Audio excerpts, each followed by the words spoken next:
नमस्कार दोस्तों, ये है बैंक निफ्टी का चार्ट। उसमें आप देख सकते हैं कि बैंक निफ्टी इधर ओपन हुई थी और ये जो जोन था उसको ब्रेक करके नीचे की तरफ आई और जो प्रीवियस डे का लो था उसके आसपास उसने ये कैंडल बनाई। उसके बाद उसने अप मोमेंट दी, कंटिन्यू अप मोमेंट थी इतने तक। अभी ये जो स्विंग है, अगर ये ब्रेक करके अप मोमेंट देती है, उसको ब्रेक करके, तो ऊपर का टारगेट हो सकता है 46,100 के आसपास।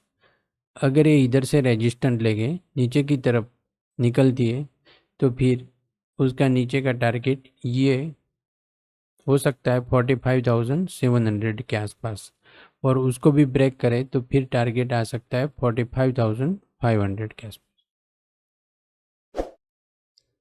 समझो कि एक गैप अप ओपन होती है, जो लेवल है 46,100 के आसपास।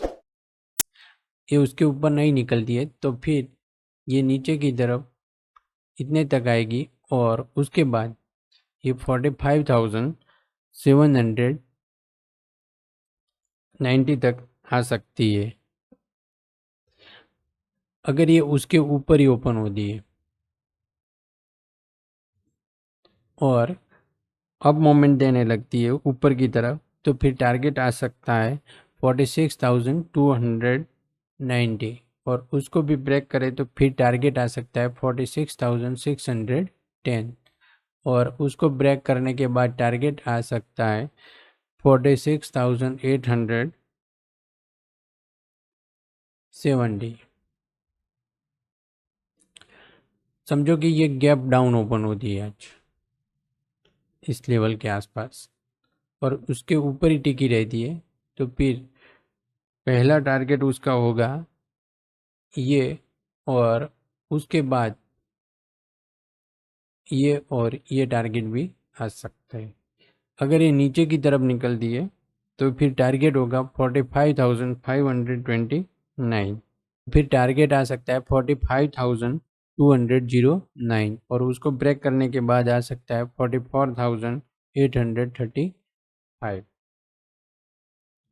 इसमें की लेवल होगा 45,733। उसके ऊपर रहती है तो ब्लूइश रहेगी, और उसके नीचे निकलती है तो इतने लेवल तक आ सकती है। इधर उसने लास्ट आवर में ये जो बेरिश मोमेंट दी है, तो अगर ये इधर से सपोर्ट लेती है फिर अप निकलती है तो ये रेजिस्टेंट का काम करेगा, फिर उसको ब्रेक करती है तो फिर ये टारगेट आ सकता है, और अगर नीचे निकलती है तो इतने तक भी आ सकती है इस टारगेट तक। उसकी डे की रेंज की बात की जाए तो वो है 46,384 से 45,370 तक। बैंक निफ्टी के कंपोनेंट की बात की जाए तो ये है एयू बैंक का चार्ट। उसमें आप देख सकते हैं एयू बैंक अगर इधर से सपोर्ट लेती है तो फिर ये इतने तक जा सकती है। ये है एक्सिस बैंक का चार्ट। उसमें आप देख सकते हैं कि एक्सिस बैंक ने इधर जो कंसोलेशन हुआ था उसको ब्रेक करके अब मोमेंट दिए। जो 1000 के आसपास कंसोलेशन था उसको ब्रेक करके अब मोमेंट दी, मतलब ये ब्लूइश मोमेंट दे सकती है। अगर ये नीचे आए तो इतने तक आके फिर ये अब मोमेंट दे सकती है। HDFC का बैंक, ये है HDFC बैंक का चार्ट। उसमें आप देख सकते हैं की तरह मोमेंट दिए, ये उसका रेजिस्टेंट का लेवल है इतने तक 1660 से 1650 के आसपास। अगर ये उसके ऊपर निकल दिए तो फिर ये इतने तक भी जा सकती है। चार्ट है उसमें आप देख सकते हैं कोटक बैंक में इधर से बाइंग आई, अगर ये उसके ऊपर निकलती है तो फिर इतने तक आ सकती है 855 तक। था बैंक निफ्टी का एनालिसिस। अभी अपने देख लेते हैं निफ्टी का एनालिसिस। ये है निफ्टी का चार्ट। उसमें आप देख सकते हैं कि निफ्टी इधर ओपन हुई और इधर उसने कंसोलेशन करके फिर ब्रेक किया, फिर उसने कंटिन्यू अप मोमेंट दी। और ये जो कैंडल बनाई, अगर ये इधर ओपन होती है इस कैंडल के आसपास और उसको ब्रेक करती है नीचे की तरफ, तो ये इतने तक आ सकती है, जो है 20,000 के आसपास। अगर अप मोमेंट देती है तो फिर ये 20,200 तक भी जा सकती है। अप ओपन होती है, समझो कि ये गैप अप ओपन होती है 20,112 के आसपास।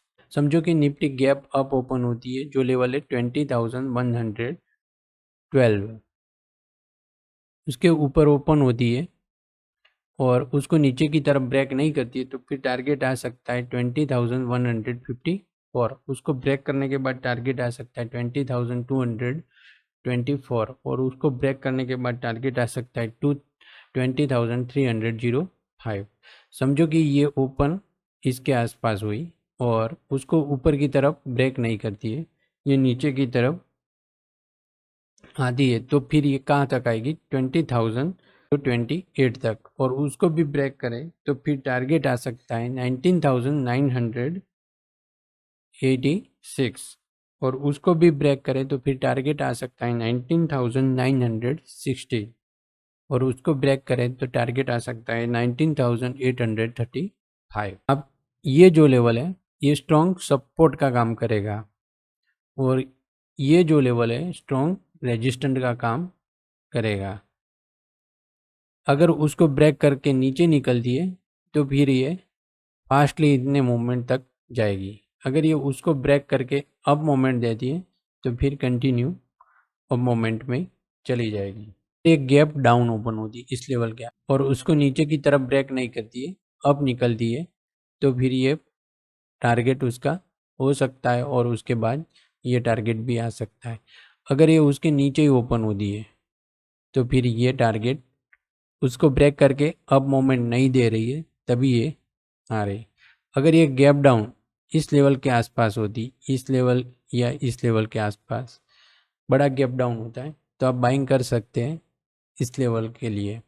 अगर एक गैप अप इस लेवल के आसपास होती है, बड़े गैप अप के साथ ओपन होती है, तो ये नीचे की तरफ इस लेवल तक आ सकती है, जो 20,028 तक। निफ्टी का एनालिसिस कल फिर मिलेंगे नए एनालिसिस के साथ, तब तक के लिए जय हिंद।